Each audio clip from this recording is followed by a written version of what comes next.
بسم اللہ الرحمن الرحیم۔ بسم اللہ الرحمن الرحیم، الحمدللہ رب العالمین والصلاة والسلام علی رسولہ محمد وآلہ واصحابہ اجمعین، اما بعد۔ درس نمبر 103۔ آج کے سبق کا عنوان ہے مقدمہ توضیح حصہ 57، اصول فقہ کی تعریف لقبی حصہ 4۔ مقدمہ توضیح چل رہا تھا جس میں اصول فقہ کی تعریفات کے مباحث تھے، تو اکثر مباحث گزر چکے ہیں جس میں اصل کی تعریف اور فقہ کی 3 تعریفات گزر چکی، اور اس کے بعد پھر اصول فقہ کی تعریف لقبی بیان کی تھی، العلم بالقواعد التي يتوصل بها الیہ علی وجہ التحقیق۔ اصول فقہ ان قواعد کے جاننے کا نام ہے جن کے ذریعے سے انسان فقہ کی طرف تحقیقی طور پر پہنچتا ہے۔ اس سے متعلق جو مباحث تھے وہ پچھلے 3 اسباق میں بھی گزر چکے ہیں اور کچھ آج کے سبق میں ذکر ہوں گے۔ تو علامہ صدر الشریعہ رحمۃ اللہ فرماتے وَعْلَمْ أَنَّهُ يُمْكِنُ أَنْ لَا يَكُونَ هَذِهِ الْقَضِيَّةُ الْكُلِّيَّةُ بِعَيْنِهَا مَذْكُورَةٌ في مسائل أصول الفقه، لكن تكون مندرجة في قضية كلية هي مذكورة في مسائل أصول الفقه، كقولنا كلما دل القياس على الوجوب في سورة النزاع يثبت الوجوب فيها، فإن هذه الملازمة مندرجة تحت هذه الملازمة، وهي كلما دل القياس على ثبوت كل حكم هذا شأنه يثبت هذا الحكم، والوجوب من جزئيات ذلك الحكم، فكأنه قيل كلما دل القياس على الوجوب يثبت الوجوب، وكلما دل القياس على الجواز يثبت الجواز، فالملازمة التي هي إحدى مقدمتي الدليل تكون من مسائل أصول الفقه بطريق التضمن۔ جان لیجئے کہ یہ ممکن ہے کہ یہ قضیہ کلیہ بعینہ اصول فقہ کے مسائل میں مذکور نہ ہو، لیکن یہ ایک اور قضیہ کلیہ کے تحت درج ہو جو اصول فقہ کے مسائل میں مذکور ہوتا ہے۔ جیسے مثلا ہمارا یہ کہنا کہ جب قیاس دلالت کرے وجوب پر صورت نزاع میں تو وجوب ثابت ہوگا اس زیر بحث مسئلے میں، کیونکہ یہ جو ملازمہ ہے، یہ جو دلیل ہے، یہ مندرج ہے اس دلیل کے تحت، اور وہ دلیل یہ ہے کہ جب قیاس دلالت کرے ہر اس حکم کے ثبوت پر جس کی حالت یہ ہو تو یہ حکم ثابت ہو جائے گا، اور وجوب بھی اس حکم کی جزیات میں سے، تو گویا یہ کہا گیا کہ جب قیاس نے وجوب پر دلالت کیا تو وجوب ثابت ہوگا، اور جب قیاس جواز پر دلالت کرے تو جواز ثابت ہوگا۔ بس وہ ملازمہ یعنی وہ قضیہ، وہ دلیل جو دلیل کے مقدمات میں سے ایک ہے، یہ اصول فقہ کے مسائل میں سے ہوگا بطریق تضمن۔ اوپر ہم نے بتایا تھا کہ جو اصول فقہ کے قواعد ہے، اگر ہم قیاس کے ذریعے سے اور دلیل کے ذریعے سے، شکل اول کے ذریعے سے اس پر استدلال کرے تو وہ شکل اول کا مقدمہ بنے گا بعینی ہی جو اصول فقہ ہوتا ہے، اور لہٰذا اصول فقہ کے جتنے بھی قواعد ہیں یہ بعینی ہی اگرچہ موجود نہیں ہوتے، لیکن یہ ایک اس قاعدے کے تحت وہ تمام جزیات موجود ہوتے ہیں۔ آج کے سبق میں یہ بتاتے ہیں کہ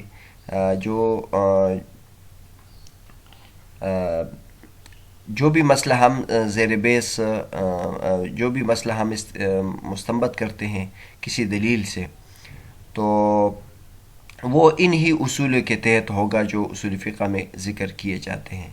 تو علامہ صدر الشریعہ رحمۃ اللہ فرماتے ہیں کہ جو کمزور ذہن والا ہے وہ یہ بعض مرتبہ یہ سوال کر سکتا ہے کہ جو میری دلیل جو ہے وہ بعینی اصول فقہ کی کتاب میں موجود نہیں ہے۔ تو علامہ صدر الشریعہ رحمۃ اللہ فرماتے ہیں کہ یہ ممکن ہے کہ جو زیر بحث مسئلہ ہے اس کی دلیل بعینی ہی کتب اصول فقہ میں موجود نہیں ہوگی، لیکن وہ کسی اور اصول کے تحت ضمناً موجود ہوگی، اور یہ بات بالکل ٹھیک ہے۔ مثلا ایک جگہ میں ہم ایک مسئلہ ثابت کرتے ہیں اور وہ قیاس سے ثابت کرتے ہیں، اور وہ جواز کے بارے میں ہے یا حرمت کے بارے میں ہے یا ندب کے بارے میں ہے، تو بعینی ہی یہ قضیہ موجود نہیں ہوگا ہم اگر اصول فقہ کی کتابوں میں تلاش کریں گے، لیکن جب کسی اور جگہ یہ حکم اس کے مماثل حکم موجود ہے تو یہ گویا اس کے ضمن میں درج ہے۔ فرماتے ہیں کہ ممکن ہے کہ یہ قضیہ کلیہ بھی یعنی مذکور نہ ہو اصول فقہ میں، لیکن یہ ایک اور قضیہ کلیہ کے تحت مندرج ہوگا۔ مثلا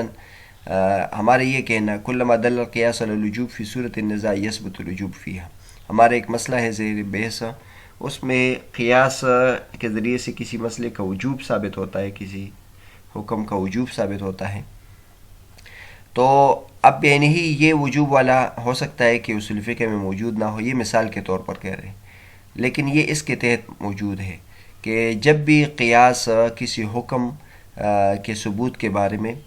دلالت کرے تو وہ حکم ثابت ہو جائے گا، چاہے وہ وجوب ہو، حرمت ہو، اباحت ہو، ندب ہو، کراہت ہو۔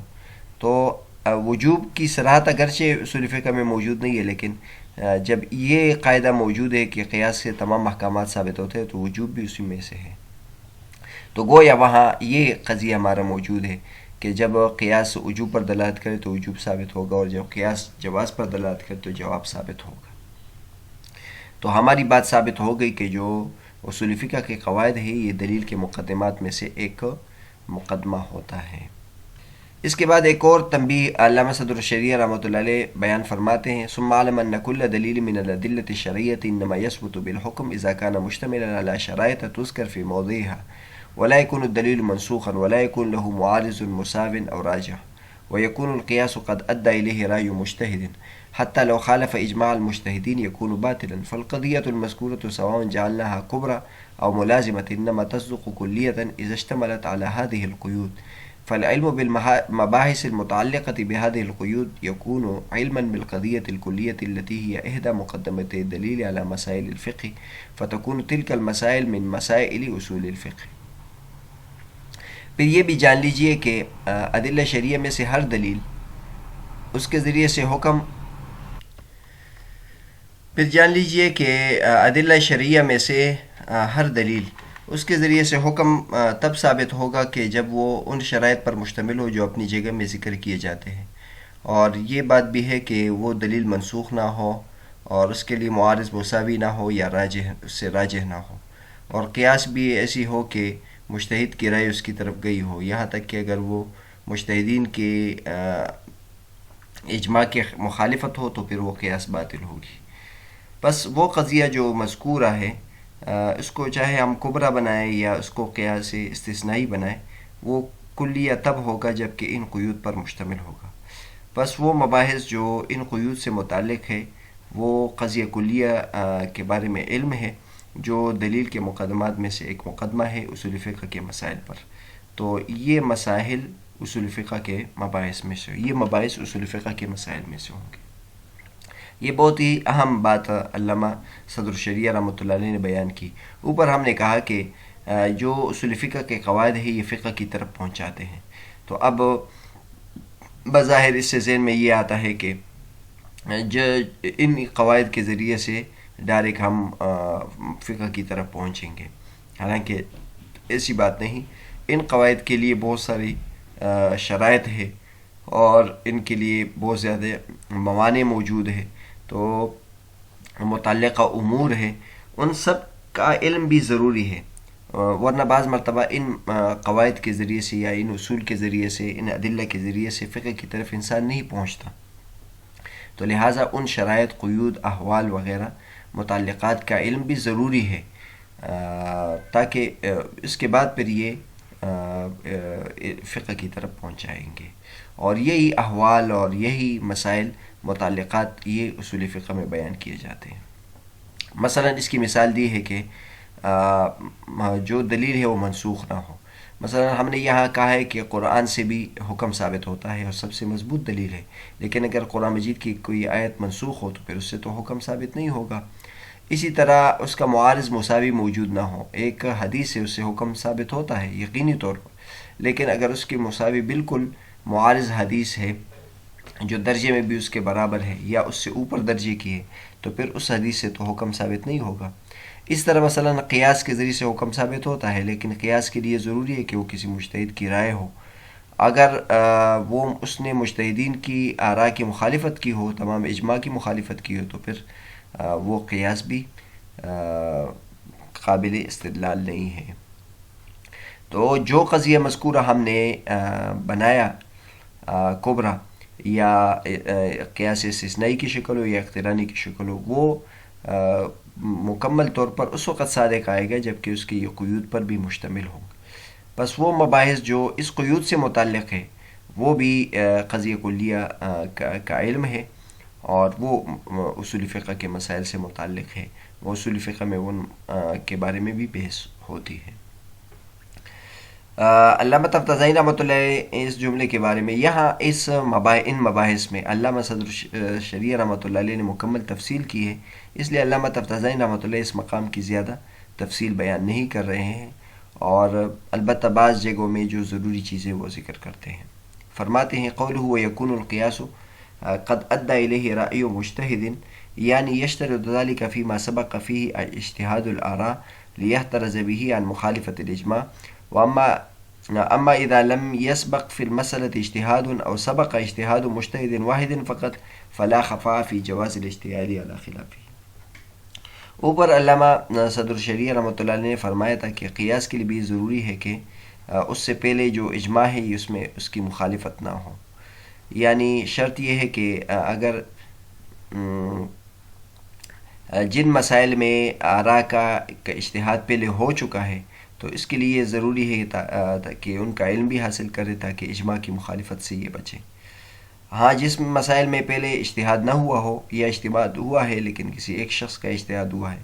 تو اس صورت میں ان کے خلاف اجتہاد قائم کرنے میں کوئی مضرت نہیں ہے، اس میں کوئی خفا نہیں ہے، یعنی یہ درست ہے۔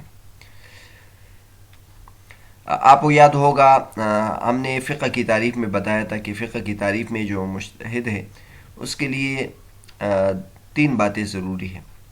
ایک یہ ہے کہ جو جن مسائل پر نزول وحی کا ظہور ہوا ہے اس کا علم حاصل کرے، اور دوسرا جو جن مسائل پر اجماع ہے اس کا علم حاصل کرے، اور تیسرا یہ کہ اس کو عمل کا حاصل ہو آئندہ مسائل کے استنباط کا۔ وہاں یہ کہا تھا کہ مسائل قیاسیہ یاد کرنا اس کے لیے ضروری نہیں ہے، لیکن جو مسائل اجماعیہ ہے اس کا علم اس کے لیے ضروری ہے تاکہ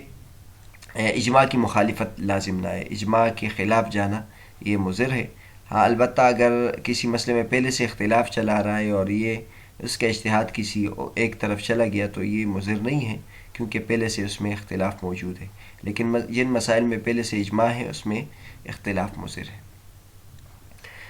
تو بہرحال آج کے سبق میں بنیادی طور پر تو اصول فقہ کی تعریف لقبی چل رہی ہے، علم بقواعد التي يتوصل بها إليه على وجه التحقیق، اور اس میں اصول فقہ کو بہت ہی وضاحت کے ساتھ دونوں حضرات نے، یعنی علامہ صدر الشریعہ رحمۃ اللہ علیہ نے بھی اور علامہ تفتازانی رحمۃ اللہ علیہ نے بہت وضاحت کے ساتھ اس کو بیان کی کہ جو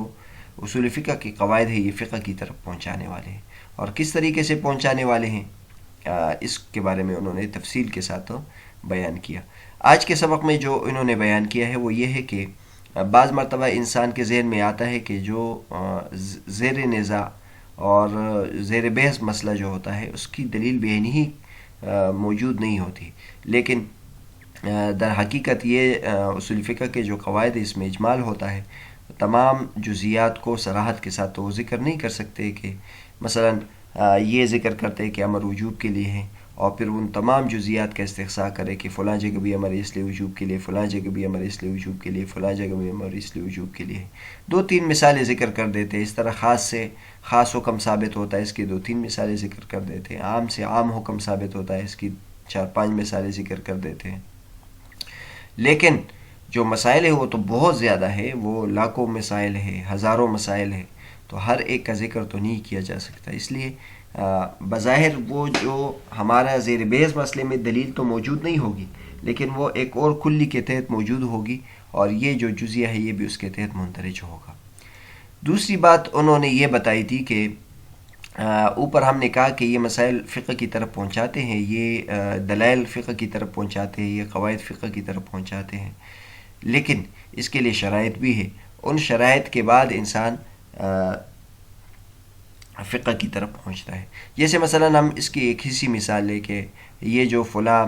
جہاز ہے یہ فلاں ملک کی طرف پہنچاتا ہے، تو اب ٹھیک ہے جہاز فلاں ملک کی طرف پہنچاتا ہے، لیکن اس کے لیے جہاز میں بیٹھنے کے لیے پہلے ٹکٹ خریدنا پڑتا ہے، ویزا لینا پڑتا ہے، اس ملک کے جو قوانین ہیں اس کے مطابق اپنے آپ کو تیار کرنا پڑتا ہے، تو پھر یہ جہاز وہاں تک پہنچ جائے گا. اور اس طرح جہاز وہاں تک پہنچائے گا، لیکن جہاز کے لیے اور بہت ساری شرائط ہے. مثلا اس کا پائلٹ موجود ہو، اس میں ایندھن ہو، اور اس کے جو ضروری لوازمات ہیں وہ سب چیزیں اس میں موجود ہو. تو اسی طرح جو دلائل ہم کہتے ہیں کہ اس کے ذریعے سے فقہ کی طرف پہنچتے ہیں، تو اس کے لیے شرائط بھی ہے، قیود بھی ہے. بعض مرتبہ قرآن کی آیت ہوگی لیکن اس سے ایک مسئلہ ثابت نہیں ہوگا، اس کی وجہ یہ ہے کہ وہ منسوخ ہے. اور اسی طرح کبھی کبھی حدیث ہوگی، اس سے کوئی مسئلہ ثابت نہیں ہوگا، کیونکہ اس کے مقابل ایک اور حدیث ہے جس سے اس کا الٹ ثابت ہوتا ہے. تو لہٰذا ان تمام باتوں کو بھی ذہن میں رکھنا چاہیے.